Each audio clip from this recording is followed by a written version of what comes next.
Hoje vamos falar sobre lipedema, um assunto que está tão em alta aí nas redes sociais e que tem tantas pacientes procurando aí tratamento. Na verdade, o lipedema, para quem não sabe, é um acúmulo de gordura nos membros, mais comumente nos membros inferiores, mas também existem os tipos de lipedema dos membros superiores, ou seja, nos braços. E é uma doença crônica que não tem cura, existe tratamento e controle e é hereditária, familiar, genética. E hoje eu trouxe aqui a Débora, que é uma paciente nossa aí que a gente operou há mais ou menos 60 dias, uma lipoaspiração específica para o lipedema, para o caso de lipedema dela. E ela vai trazer aqui um pouco da experiência dela, contar um pouquinho o que ela tinha, porque muita gente pode se identificar aí com os relatos dela, tanto de antes da cirurgia, durante e depois, né, Débora? Isso mesmo. Então, eu descobri faz mais ou menos 1 ano e meio, até foi a doutora que olhou e falou, vai procurar um cirurgião vascular. 1 ano e meio por falta de informação, porque tu já tinha isso desde quando? Da adolescência? Exatamente. Foi quando eu comecei a ver que as roupas que eu comprava, sapatos, principalmente botas de cano alto, eu nunca consegui usar. Roupas eu tinha que usar menor em cima e maior embaixo. Conjuntos eu não conseguia comprar. Eu tinha que ser tudo separado. Então eu sentia muita dor e as dores elas começaram a aumentar faz mais ou menos uns 2 anos. E aí eu comecei a ficar preocupada porque e você achou que tinha relação com o ganho de peso, obesidade? Com ganho de peso, exatamente. E na verdade em cima você era magra. É só Sempre a questão fui. da parte de baixo, é o Sempre formato fui. pera, né? Formato Que todo pera. mundo e acha que isso é normal, né? Porque Exatamente. que tem que lidar com isso, que é assim mesmo o formato de corpo, e na verdade não é. Exatamente.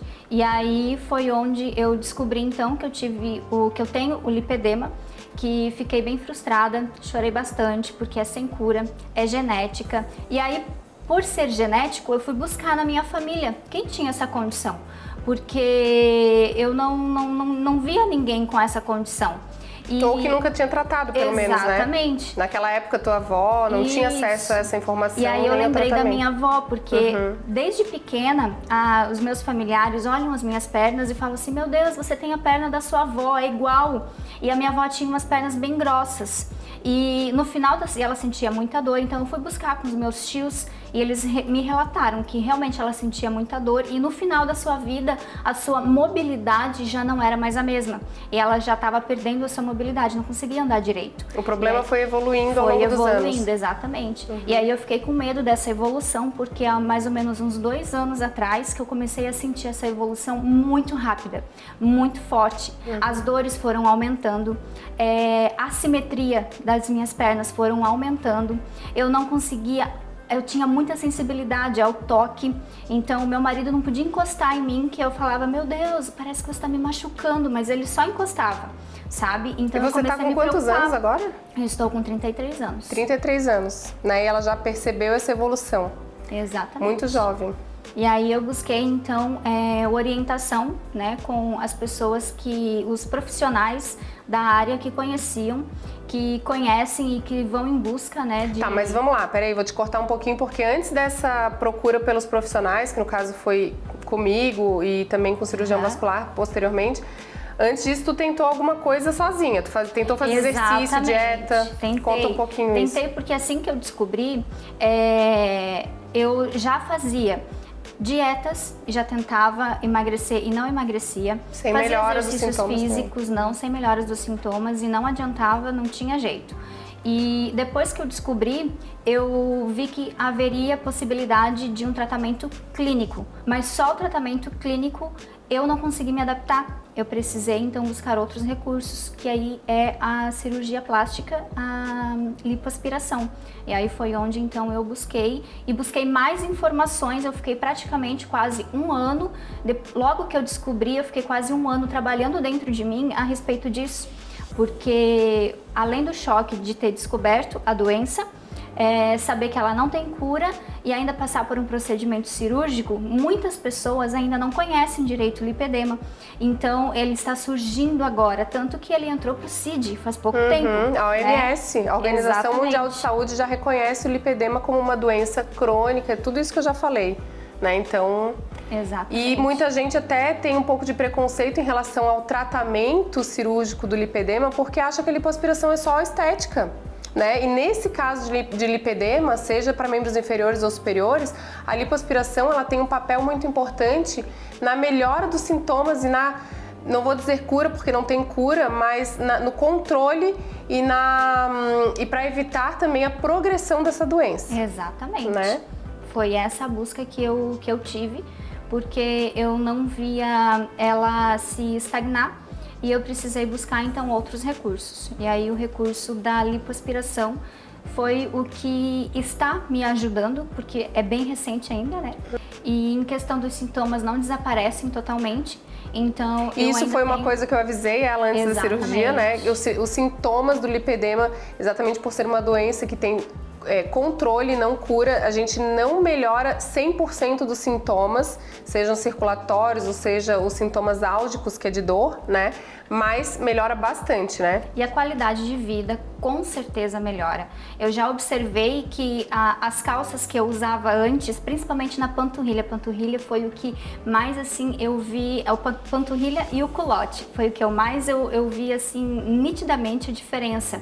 E eu coloco as calças, que eu tenho uma calça que ela pega na panturrilha embaixo e ela me apertava, e agora eu consegui usar ela. Bota é uma grande queixa, as pacientes se queixam muito da questão de bota, gente. Muito. O sonho de usar uma bota de cano alto, as pacientes não usam. É bem isso mesmo, eu nunca consegui usar. Tanto, tem até uma curiosidade, logo que eu casei, eu pedi pro meu marido comprar uma bota de cano alto, daquelas que tem elástico e que elas têm um negocinho que ela vai esticando, e não consegui usar. Eu nem usei, assim. Machucava, porque daí a gente usa as roupas mais apertadas e machuca. Ela fica, por conta do inchaço, né, as pernas da gente e os braços, porque o braço também sofre, tadinho. E aí fica a marca da calça, principalmente onde tem a costura do ladinho, com as calças que tem uma costura. Ô Débora, mas assim, e agora só para para mensurar um pouco o quanto mudou aí os teus membros inferiores, conta para eles quanto de gordura eu tirei de cada panturrilha. 500 ml de cada panturrilha. Da panturrilha, e o total da lipoaspiração, que inclui a coxa 360 graus, tá, gente? Joelhos, entrecoxa, que é a região interna da coxa, culotes. Qual foi o total da lipoaspiração? 3.500. 3.500. Então, pra vocês verem que, assim, eu nem abordei tronco dela. A gente fez a lipoaspiração única e exclusivamente dos membros inferiores, que o tipo dela de lipedema era o tipo 4, que ia até o tornozelo. Pega a cintura até o tornozelo, né? Então, pensem que ela tinha gordura depositada em toda a extensão do seu membro inferior, e a gente fez lipoaspiração até o tornozelo dela, incluindo o joelho, todos esses lugares que eu já falei, né? Exatamente. E aí me conta então, Débora, como é que foi a cirurgia? No dia da cirurgia você estava bem ansiosa, bem emocionada de estar indo fazer a cirurgia, né? Para estar resolvendo um problema. Muito feliz, porque eu nunca imaginei que eu iria conseguir ou iria ter alguma solução. Porque lá atrás, desde a sua adolescência, tu já pensava que era uma coisa que tu ia ter que carregar pro resto da vida e que era Exatamente. Isso e nunca ia mudar. E aí, tanto que às vezes eu chorava, eu olhava para as minhas pernas e falava: por que que você não emagrece?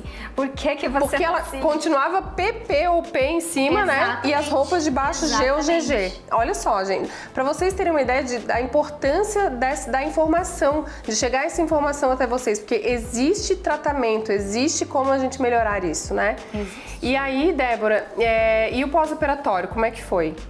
Pós-operatório, eu achei que iria ser difícil, porque eu ouvia pessoas dizerem: mas você tem certeza que você vai fazer a lipoaspiração? Porque é assim, é arriscado, família às vezes não apoia, marido às vezes fica com medo, né? Isso.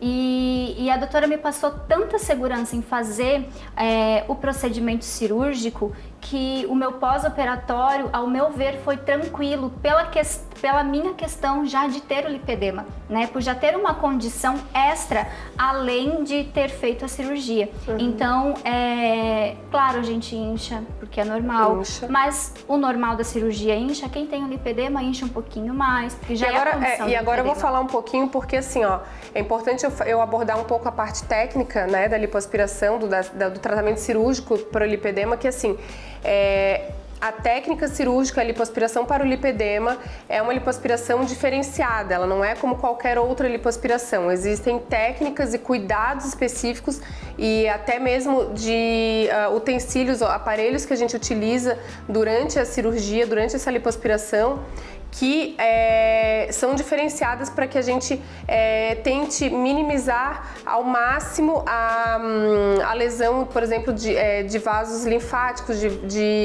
lesão de vasos calibrosos ali nos membros inferiores. A gente precisa ter um cuidado específico, é uma técnica cirúrgica de lipoaspiração muito específica para o lipedema, né? Então é importante que seja realizado com um profissional que saiba o que está fazendo, que foi treinado para a lipoaspiração para o lipedema. Assim como também existem alguns cuidados antes da cirurgia e depois da cirurgia que são específicos para o lipedema, como por exemplo, a gente precisa ter alguns tipos de drenagem linfática específicos no pós-operatório e também cuidados como, por exemplo, a prevenção de trombose, porque como a gente faz uma lipoaspiração extensiva nos membros inferiores e essa paciente fica acamada, existe uma chance de acontecer trombose, né? Ainda mais se a paciente já tem alguma predisposição, né? Então, a gente precisa ter um cuidado redobrado em relação a isso. Exatamente, e foi isso que eu fiz.